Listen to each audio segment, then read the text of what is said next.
Okay, so what we're going to do here is some lower body stretching, which you can do at the beginning or the end of your workout. It's important to keep in mind that the body is actually one unit, so we're not isolating one particular area the whole time. We're going to try and combine them all. So the first one to start is a lower back exercise, a lower back stretch. Nice and easy, so lay yourself down, feet shoulders apart, arms out the side for support, and you're going to take it out the side from here. Just feel a comfortable stretch.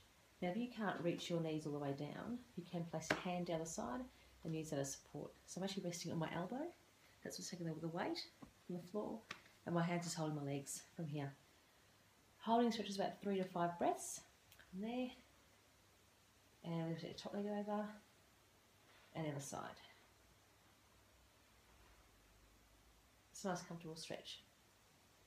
From here, we're going to stay in this position. It's called a glute stretch. It's called a figure 4. So you place the opposite foot on the opposite knee. From there, and just bring it in. That's a figure 4 stretch because you actually make, look at your legs, and number 4. So when you feel the stretches in this area through here. You bring it in closer, you can, and that's fine. We might just feel comfortable being able to stretch from here.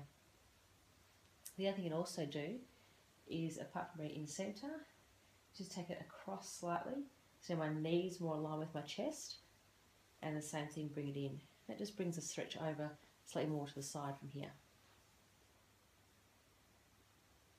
And we do the other side, trying to see it.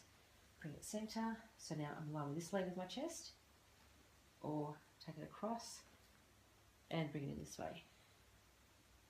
That's our glute stretch. You're going to hold all of these for about 3 to 5 breaths. I'm going to run through them quite quickly, but you can do that.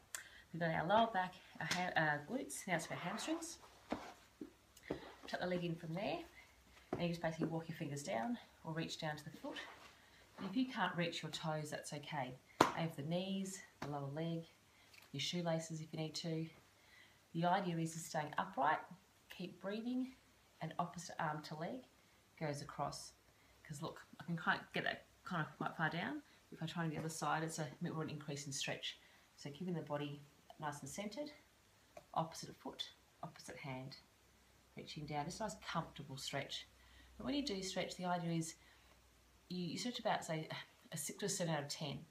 And what that means is that if you're stretching and it's like you feel it quite intense, you feel like it's going to cramp, everything else, that's a 10 out of 10.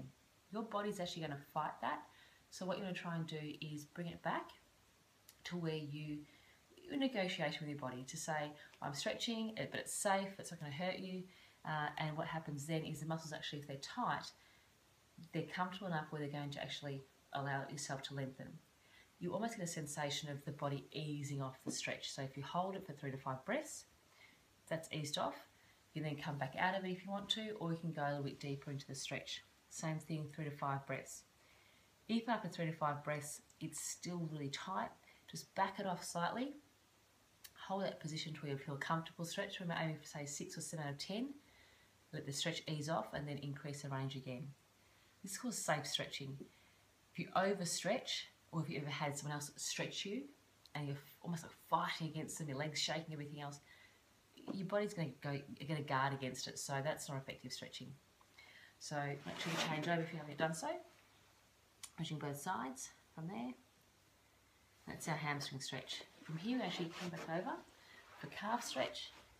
Just look at the back from there. Trying an angle, you can see from that.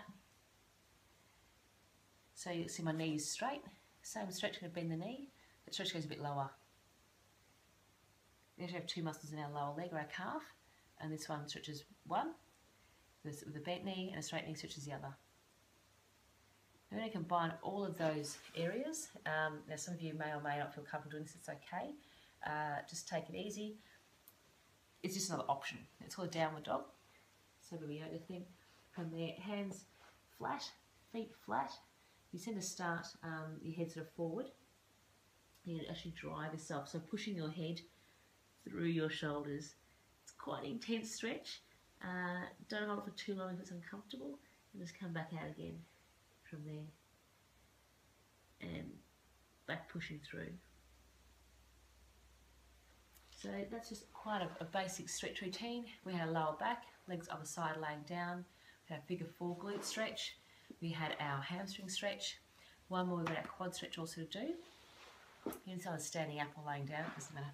I'm going to lay down since I'm on the floor. One leg out. Simply lay yourself all the way down if you want to. The idea of a quad stretch is you're going to push the hip forward. So you're going to sort of bend the knee, take the leg back, take an angle from there, so you can see the legs going back as well, rather than bring it forward, because the muscle actually starts at the top of the hip and goes down around the knee from there.